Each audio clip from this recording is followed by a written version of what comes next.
তো আমাদের দেশের গুণী মানুষের কদর নেই। এদেশে সাকিব আল হাসানকে তারা শুধু দেখছে আওয়ামী লীগের সংসদ সদস্য।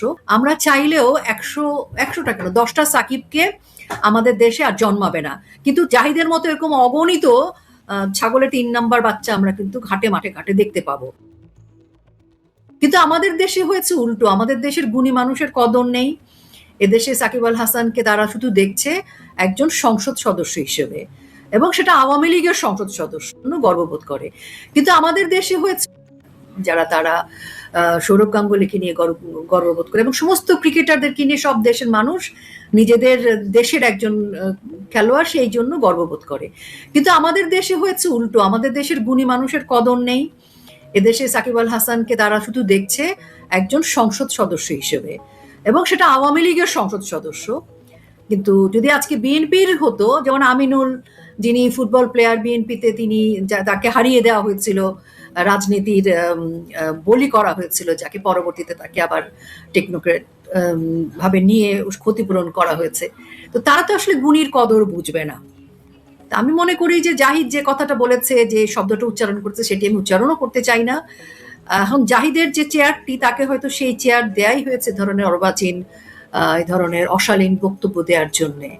তা না হলে একজন স্বাভাবিক মস্তিষ্কের মানুষ সাকিব আল হাসানকে নিয়ে ধরনের শব্দ প্রয়োগ করতে পারে না। যেমনটি তাদেরই আরেকজন ফুয়াদ, সে ক্রিকেট খেলা খারাপ, অমুক খারাপ তমুক খারাপ, কি কি সব দর্শন বলে। তো সেই জায়গায় আমার মনে হয় যে এটি আমাদের দুর্ভাগ্য। আমাদের দেশে এখন এরা সরকারের মধ্যে বসে আছে, সরকারের মানে ভাবমূর্তির ক্ষেত্রে এরা কতটা গুরুত্বপূর্ণ ভূমিকা রাখছে তারাই জানে। মানে রাষ্ট্র ক্ষমতায় যখন এ ধরনের ব্যক্তি থাকে, তখন রাষ্ট্র যে পিছিয়ে পড়বে তার কোনো রকমের আমি মনে করি না যে কোনো শঙ্কা আছে। রাষ্ট্র পিছিয়েই পড়বে, যত আই হ্যাভ এ প্ল্যান বলুক। এই জাহিদরা থাকলে আই হ্যাভ এ প্ল্যান মানে হচ্ছে 6 মাস যেতে না যেতেই তাদের অনুষ্ঠানে বিদ্যুৎ থাকে না। না, কিন্তু আপনি যেটা বললেন যে উনি যে পচা নষ্ট বললেন সাকিব আল হাসানকে, তো উনি নিজে তো এই আওয়ামী লীগের সময়ে প্রতিদিন উনি চ্যানেলে যেতেন। প্রতিদিন আমারও দুর্ভাগ্যই হয়েছে একাধিক চ্যানেলে ওনার সঙ্গে টক শোতে অংশ নিতে। তো এই যে টক শো গুলোতে আওয়ামী লীগের সময় যে উনি কথা বলতেন প্রতিদিন, কিন্তু এখন উনি কি অবলীলায় একজন ভিন্ন মতের মানুষকে অন্য একটি রাজনৈতিক দলের আদর্শে সেই জন্য তিনি তাকে কিংবা তাদেরকে পচা নষ্ট বলবেন। আবার কোনো গণমাধ্যম, তিনি যেহেতু তথ্য উপদেষ্টা প্রধানমন্ত্রীর, কোন গণমাধ্যম যদি আওয়ামী লীগের মতাদর্শের মুক্তিযুদ্ধের মতাদর্শের কাউকে টকশোতে কোনোভাবে ইনক্লুড করে, সেই সব গণমাধ্যমের বিরুদ্ধেও তিনি একই সুরে কথা বলছেন। তাহলে তিনি যে এত বছর একদম প্রতিদিন টকশোতে টিভি ফাটিয়ে ফেলতেন, সেটা কেন? সেটা তাহলে তার তখন চরিত্রটা কেমন ছিল? ভালো কথা বলেছেন, খুবই গুরুত্বপূর্ণ প্রশ্ন। দেখেন, সেই সময় ডক্টর জাহিদরা 30 দিনে প্রায় কম করে হলেও মানে মানে কোনো একটা দিন 2টো চ্যানেল করেও যদি ধরি, বা একটিও যদি ধরি, 30 দিনই টকশোতে থাকতেন। এবং এই টকশোর হিসেবে তারা মাসে কমপক্ষে 90 থেকে 1 লক্ষ টাকা, এটা হচ্ছে মিনিমাম ইনকাম করতো। এবং তাদের একটাই কাজ ছিল বাংলাদেশ আওয়ামী লীগ এবং বঙ্গবন্ধু কন্যার বিরুদ্ধে সমালোচনা করা। তারা করে গেছেন। এর মধ্যে অনেক চ্যানেলই আছে যে এটা বাংলাদেশ আওয়ামী লীগের সময় সেই চ্যানেলগুলো লাইসেন্স পেয়েছে, কিন্তু কোথাও কোনো চ্যানেলে কোনো সম্পাদককে বা চ্যানেলের কোনো মালিককে কিন্তু এইসব কারণে কখনোই আওয়ামী লীগ থেকে কোনো নির্দেশনা দেওয়া হয়নি। তো এখন ডক্টর জাহিদদের সুবিধাটা হচ্ছে তারা চ্যানেল থেকেও টাকা পেয়েছে আওয়ামী লীগের সময়, এবং ডিপ স্টেট থেকেও টাকা পেয়েছে, এবং এখন বিএনপির সময় এখান থেকেও টাকা পাচ্ছে। এখন দেখেন, সে বলছে গণমাধ্যম বঙ্গবন্ধু কন্যা বা সাকিব আল হাসান সহ প্রত্যেকের কোনো রকমের কোনো ভাষণ বা কোনো কিছু প্রচার করলে শাস্তি হবে, কেউ দেখলে শাস্তি হবে। তাহলে ডক্টর জাহিদকে নিশ্চিত করতে হবে তারেক রহমান সহ যারা এই সেদিনের সেই সংবাদ সম্মেলন দেখেছেন, আমি মনে করি যদি উনি পারেন এটি, তারেক রহমান সহ যারা দেখেছেন তাদের শাস্তি নিশ্চিত করতে, তাহলে তো আমি তাকে স্যালুট জানাবো। আর সারা পৃথিবীতে যত গণমাধ্যম বা সাধারণ মানুষ আছে, ঠিক আছে, বাংলাদেশের বাইরের হিসেবটা ছেড়ে দিচ্ছি, বাংলাদেশে যে সকল সাধারণ জনগোষ্ঠী এই বক্তব্যটি শুনেছেন, এই পুরো প্রেস কনফারেন্স দেখেছেন, আম, তাদের বিরুদ্ধে যদি তিনি ব্যবস্থা নিতে পারেন, সেটিও আমি তাকে চ্যালেঞ্জ ছুড়ে দিচ্ছি যে নিক তিনি সারা দেশের আপামর জনসাধারণের মোবাইল চেক করে করে সবাইকে শাস্তি দিক, কিন্তু তার আগে তিনি তার প্রধান ব্যক্তি এবং আরো যারা দেখেছে শফিক সহ তাদেরকে শাস্তিটা দিক। তাহলে আমরা অন্তত বুঝবো ডক্টর জাহিদ এই যে অর্বাচীনের মতো সবসময় কথা বলে, অন্তত একটি কথা অর্বাচীনতা হলেও সেটি সে তার ক্ষমতায় সেটি সে করতে পেরেছে। না, আপনি বললেন অন্যরা দেখেছে, প্রধানমন্ত্রী দেখেছেন, সেটা তো আমরা দেখলামই, কিন্তু ডাক্তার জাহিদ যে নিজে দেখেননি, আপনি কি সেটা নিশ্চিত? না না, কেন দেখবে না? কারণ এর আগের সেই ডাস্টবিন শফিক দেখেছে, শিশির মনি সহ আরো অনেকেই দেখেছে। এখন ডাক্তার জাহিদ দেখেছে কিনা এটা আসলে আমাদের ছেলেরা অত গুরুত্ব দেয়নি তাকে। ডক্টর জাহিদকে আসলে কেউ গুরুত্ব দেয় না, যে ফুয়াদ চৌধুরী এদেরকে, এরা খুবই ফালতু টাইপের লোক, এদের কথাও কেউ গুরুত্ব দেয় না। কিন্তু আমরা আজকে কথা বলছি কেন, এরা যাদেরকে নিয়ে কথা বলে, যেমন সাকিব আল হাসান আমাদের একটা হীরার টুকরা ছেলে, মানে সে যদি আওয়ামী লীগের সংসদ সদস্য না হয়, যদি বিএনপির সংসদ সদস্য হতো, তারপরেও কিন্তু সাকিব হীরার টুকরাই থাকতো। এখন এদের তো এটা মাথার মধ্যে নেই যে আমরা চাইলেও 100টা কেন 10টা সাকিবকে আমাদের দেশে আর জন্মাবে না। কিন্তু জাহিদের মতো এরকম অগণিত ছাগলের 3 নাম্বার বাচ্চা আমরা কিন্তু ঘাটে মাঠে ঘাটে দেখতে পাবো, যাদের কোনো মূল্য নেই, অর্বাচীন, যারা রাজনৈতিকভাবে বাংলাদেশকে ক্ষতিগ্রস্ত করে, এবং যাদের এই ধরনের কথার প্রেক্ষিতে সাধারণ মানুষ ওই জুলাইতে খানিকটা মতিভ্রম হয়েছিল, অনেকে বুঝতে পারেনি, সকল প্রোপাগান্ডার মধ্যে পড়ে অনেকেই খানিকটা দিশেহারা হয়েছিল। কিন্তু সেটি তো পরবর্তীতে ভুল ভেঙে গেছে। এখন কিন্তু আর ওদের কথা কেউ শুনছে না, ওদের কথা কেউ গুরুত্ব দিচ্ছে না, এবং যে কারণে তারা চাইলেও এখন আর রাজুতে 2-3 জন আসে না। তারা অনেক হইচই করছে, কিন্তু তাদের দেশ থেকে সেই পাইপলাইনে করে ডিজেল কিন্তু ইন্ডিয়া থেকে তাদের আনতে হচ্ছে। তারা হইচই করছে, কিন্তু রাষ্ট্র ক্ষমতার মধ্যে তাদেরই যে লোকজন আছে, তারা কিন্তু অনেক বিগলিত, অনেক আবেগে আপ্লুত কণ্ঠেই কিন্তু ভারতের সাথে ঠিকই কথা বলছে। তো এখন জাহিদদের তো এই জ্ঞানটুকু নেই, রাজনীতিবিদ তো নন তিনি। তারা হচ্ছে মানে বাংলাদেশের রাজনীতিকে কলুষিত করার জন্য কিছু রাষ্ট্রদ্রোহী মির্জাফর, যারা ডিপ স্টেটের টাকায় ধরেন জীবনে এত টাকা তো পায়নি, 3,000 টাকা পেয়েছে টকশো করে। এখন ধরেন উনি রাষ্ট্র ক্ষমতায় যেখানে না, বসে অনেক আছে, অনেক চ্যানেলে 1,000 টাকাও দিয়েছে, 1,000, 2,000, আমি 3,000 তারপরে খুব সম্মান কম। রেখে, চ্যানেলে সম্মান রেখে বলছি। না, আবার ব্যক্তি বিশেষে বেশি টাকা দেয়, তো উনাকে 3,000 টাকা দেয় কিনা জানি না, আমি সম্মান রেখে বললাম আর কি।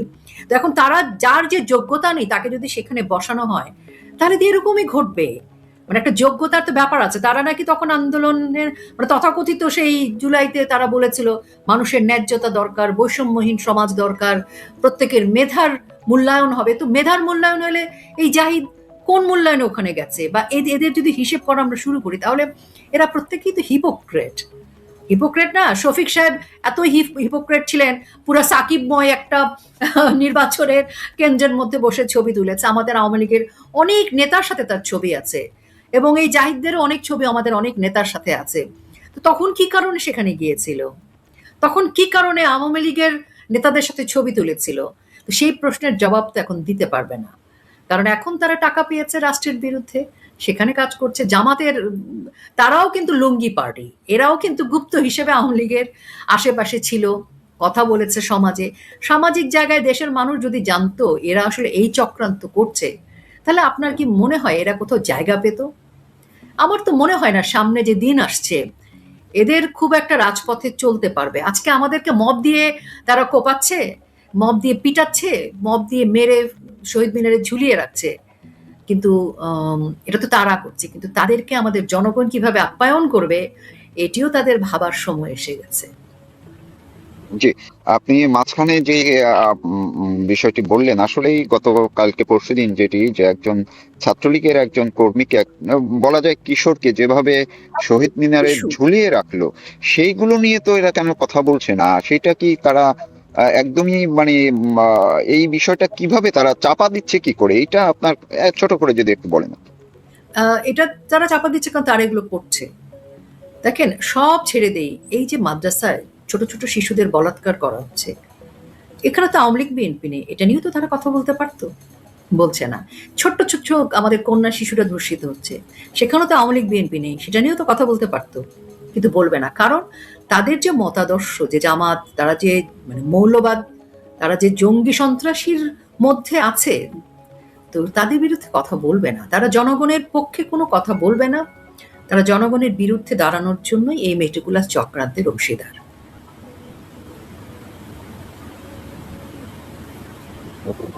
আমি শেষ করব আপনার কাছ থেকে এইটুকু আবার একটু শুনে যে এই যে ডাক্তার জাহিদুর রহমান তিনি যে সাকিব আল হাসানকে বললেন পচা নষ্ট, এইটা কি আপনার কাছে কি মনে হয় জাহিদ কি নিজ দায়িত্বে বলেছেন, নাকি তিনি যেহেতু প্রধানমন্ত্রীর তথ্য উপদেষ্টা, এটা কি সরকারের ওই দায়টা আছে কিনা? এবং সাকিবেরই যে বন্ধু এই এখন যে বিসিবির সভাপতি হিসাবে আছে তামিম ইকবাল, তাদের মধ্যে এটা নিয়ে কোনো প্রতিক্রিয়া হবে কিনা? আপনার কি মনে হয় যে সরকার এই দায়টা নিবে কিনা, নিয়ে তাকে কিছু বলবে কিনা?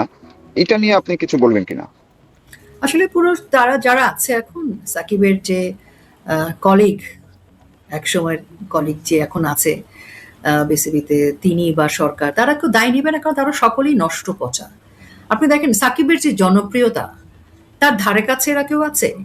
যদি নষ্ট পচা বলতে হয় তাহলে তো তারেক রহমানকে বলতে হবে, তিনি 21শে আগস্ট গ্রেনেড হামলার একজন নায়ক। 21শে হামলা ছাড়াও এই হুজি জঙ্গি হিজবুত তাহিরির সাথে তার যে সম্পৃক্ততার আমরা তথ্য প্রমাণ পাই, এই যে হারুন ইজহারের সাথে তার যে ছবি দেখি আমরা, এবং বর্তমান সময়ে লস্করে তৈয়বার যে সম্পৃক্ততা বাংলাদেশে, যে ধরনের অভয়ারণ্য তৈরি হয়েছে বাংলাদেশে জঙ্গিদের, সেখানে তো নষ্ট পচাই সরকারের এই প্রধানদেরকে বলতে হবে।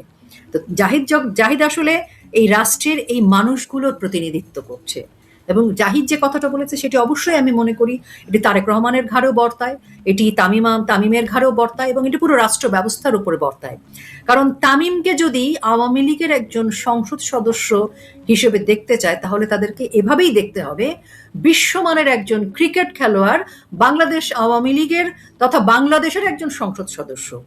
তারা যে সংসদ সদস্য, সেই সংসদ সদস্য পদটি কিন্তু সম্মানের, এটি বাংলাদেশের একটি সম্মানিত চেয়ার।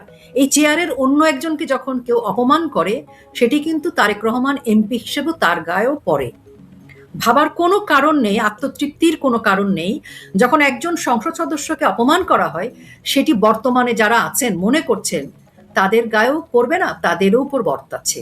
কারণ সংসদ সদস্য আপনি একজনকে গালি দেবেন, পচা নষ্ট বলবেন, তো তারেক রহমান বা অন্যরা কেন নয়? আর তারেক রহমান বা অন্যদের অর্জন কি? আজকে আগামী 100 বছরও তো সাকিব আল হাসানের ইতিহাস লেখা থাকবে ক্রিকেট খেলায়। আর অন্যদের ইতিহাস কি হিসাবে লেখা থাকবে?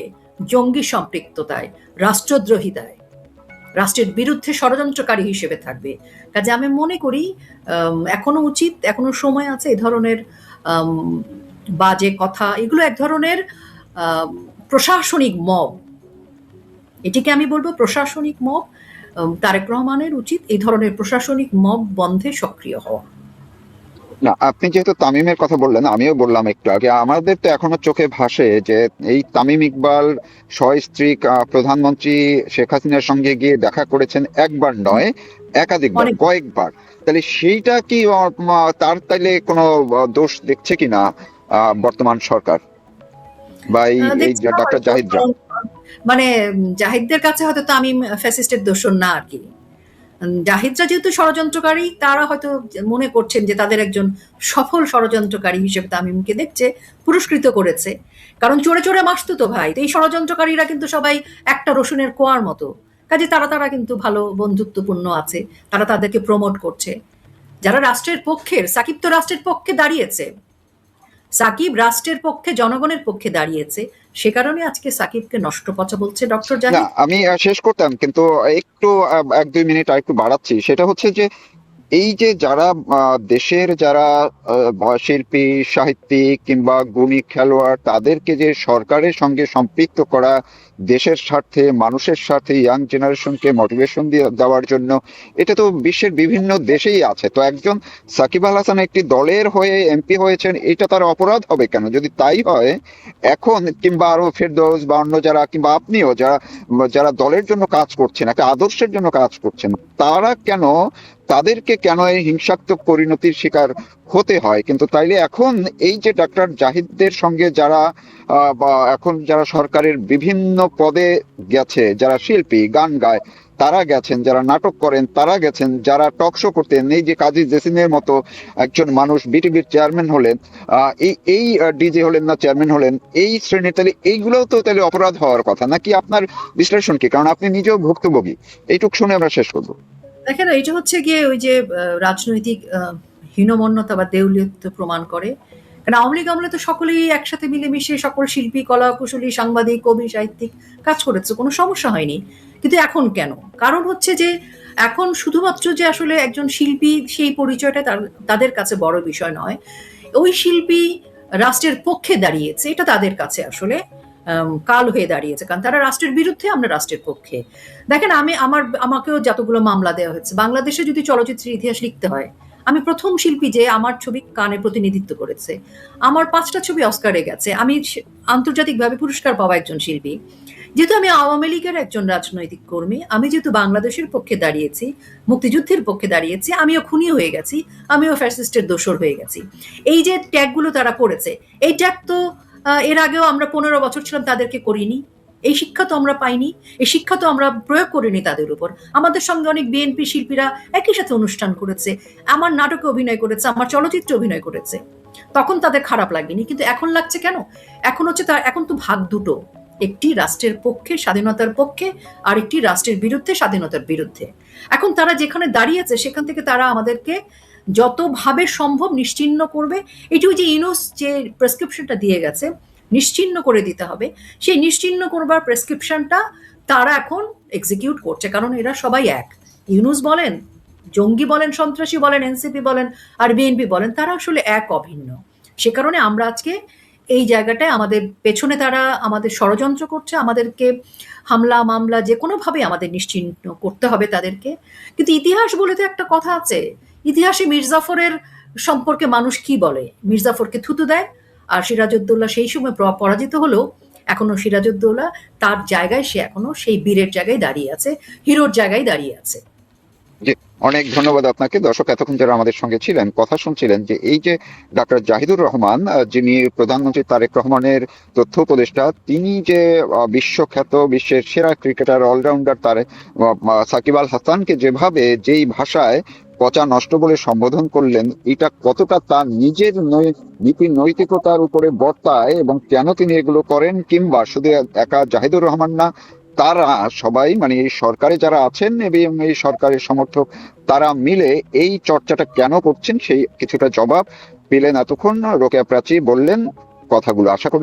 আশা করি আপনারা আরেকটু মনোযোগ দিয়ে শুনে দেখবেন যে তিনি কি বলতে চেয়েছেন, এবং সেটা আপনাদের চিন্তার সঙ্গেও হয়তো বা মিলে যাবে। সবাই ভালো থাকুন, সুস্থ থাকুন, নিরাপদে থাকুন। রোকেয়া প্রাচী, আমি আপনাকে